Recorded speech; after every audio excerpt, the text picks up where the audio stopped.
Comment introduire, selon vous, la figure, le concept de l'autonomie aujourd'hui, en tenant compte évidemment de son héritage historique? Et c'est quoi être autonome aujourd'hui pour vous?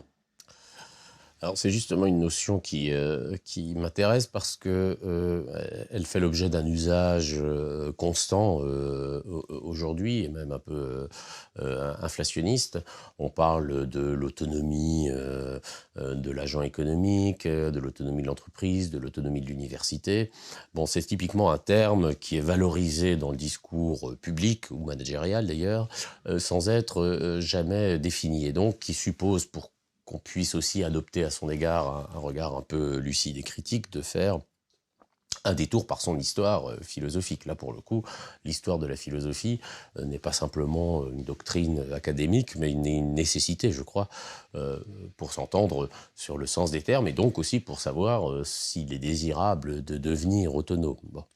Et puisque vous avez commencé par distinguer l'autonomie condition de l'autonomie projet, je dirais que justement, l'intérêt de voir comment, chez Rousseau, la notion qui n'apparaît pas, mais enfin, le mot n'apparaît pas, mais le concept est présent, comment l'autonomie, ce n'est justement pas l'indépendance donnée à un individu au départ de son existence, ou même d'ailleurs l'indépendance comme idéal de vie. C'est même d'ailleurs, en un sens, un antonyme du mot indépendance. Si indépendance veut dire que la liberté de l'individu ou du peuple d'ailleurs se caractérise par une capacité à pouvoir choisir tout et son contraire, à être en quelque sorte toujours délié de toute forme d'obligation, alors l'autonomie s'oppose à cela parce que l'autonomie c'est l'obéissance et la liberté définie, paradoxalement d'ailleurs, comme obéissance à la loi qu'on s'est prescrite. C'est-à-dire,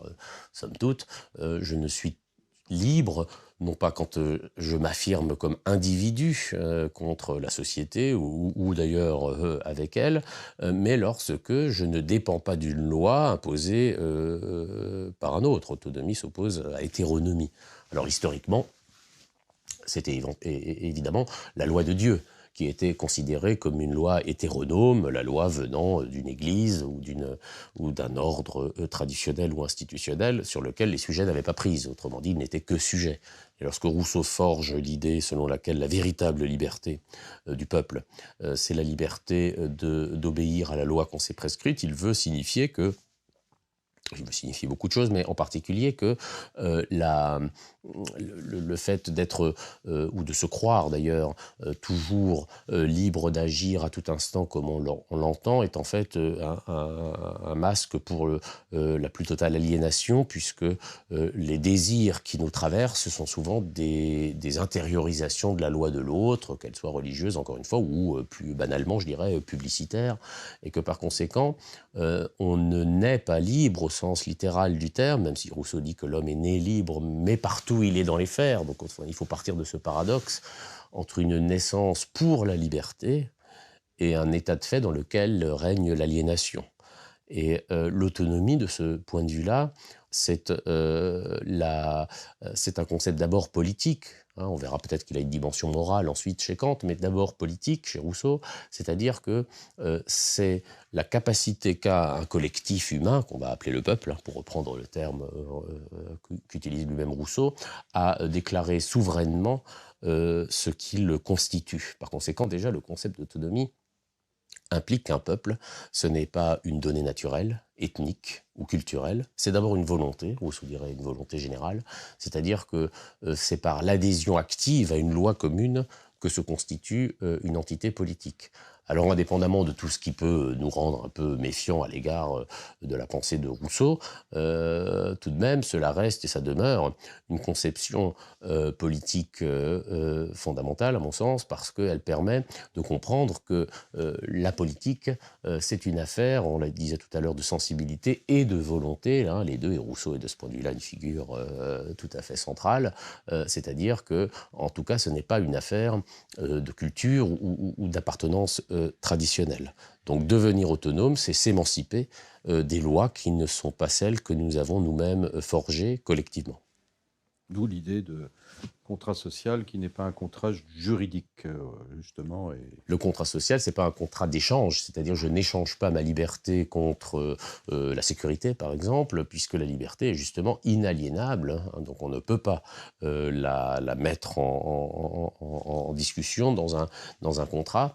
Par conséquent, le contrat social, ce n'est pas ce qui échange les libertés, c'est ce qui l'institue. Et ce qui est, à mon avis, toujours très précieux dans la pensée de Rousseau, c'est que justement la liberté, ce n'est pas seulement un point de départ, comme dans les conceptions libérales, et au fond l'État ne serait là que pour respecter une liberté qui serait toujours disponible pour les individus, quelles que soient les inégalités qui règnent dans la société. La liberté, elle est une institution. Par conséquent, nous sommes plus libres en principe dans l'État dit républicain pour Rousseau, que nous ne le sommes dans l'État de nature ou a fortiori dans des sociétés inégalitaires.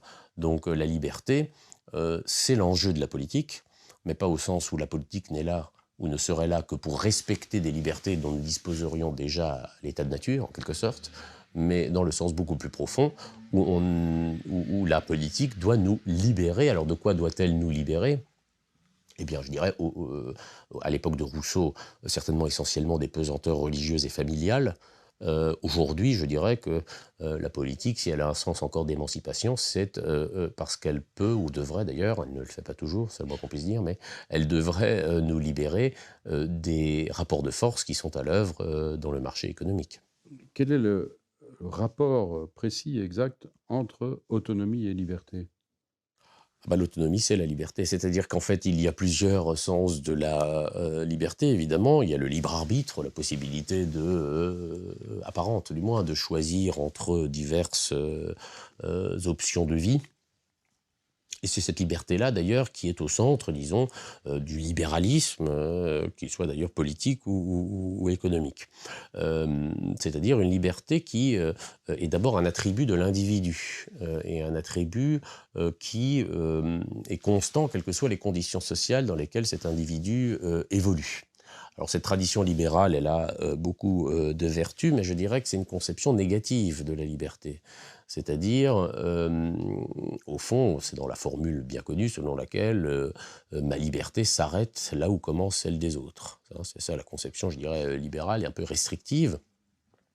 Est-ce que j'aurais plutôt tendance à penser, moi, que ma liberté commence là où commence celle des autres, c'est-à-dire qu'on n'est pas libre seul, on n'est pas libre contre ou face à la société, mais que la liberté comme autonomie, cette fois-ci, c'est quand même l'élaboration d'une loi commune qui ne se réduit pas au calcul de bénéfices, qui n'est pas non plus, surtout, une liberté qui est indépendante des institutions.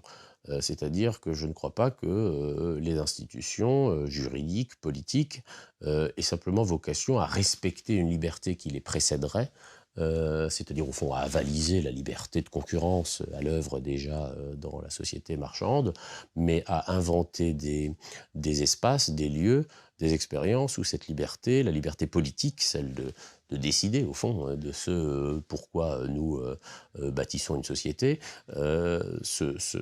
cette liberté-là est possible, ce qui suppose de rompre avec la colonisation de l'expérience par l'économie, ou la colonisation achevée de l'expérience par les exigences liées au travail ou à la réussite sociale.